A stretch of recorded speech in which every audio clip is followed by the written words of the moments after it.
Okay, so video 2. First day with the FS128 Tango.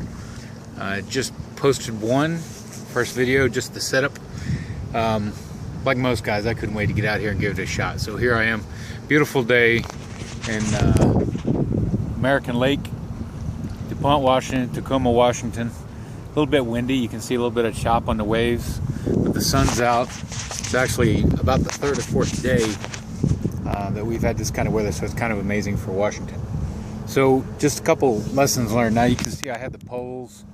I've thrown a couple spoons and some beetle spins, but more than anything, I'm just out here to kind of rehearse and test drive this thing to see how it's going and pick up some initial lessons learned. So first of all, just like everybody says, this thing down here is a nightmare when paddling. It's absolutely right in the way, and it's kind of chintzy to start with anyway, and I'm thinking I'm going to break it off, so I'll just leave it off.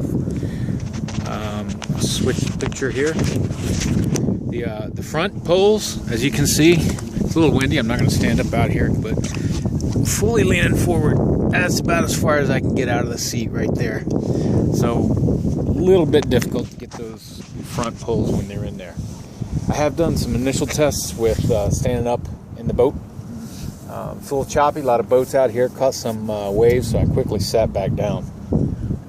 Didn't go out, but didn't feel real steady and real sure of myself, so that's going to take some practice. Another observation talked about quite a bit is the pole holders, or the paddle clasps on the side feel pretty thin. I'm trying to be pretty careful with them. I don't think it's going to be long before I bust them off, to tell you the truth. But one lesson learned: some kind of a leash or a safety cord, or we call it a dummy cord in the Army, just to go from somewhere on the boat to the middle of this paddle, so I'm not swimming to get it. I already had one near miss, and was able to grab it before it got too far off. These little water cusp, whatever they are, water sleeves, those are paying dividends, because I throw a whole lot of water in the boat. That's probably from just really poor technique, because I don't know what I'm doing. So just out here kind of doing a lot of slapping with water. I noticed that for a while there I was kind of throwing some water in the back of the boat with the back sweep on the paddle. Again, that was just poor technique, I think. But I'll just pan around. You can kind of see some of the water that's in the boat. I'm kind of figuring out when to use the scuppers and when not to use the scuppers. I'm sure someone will either make me smarter on it, or I'll figure it out myself.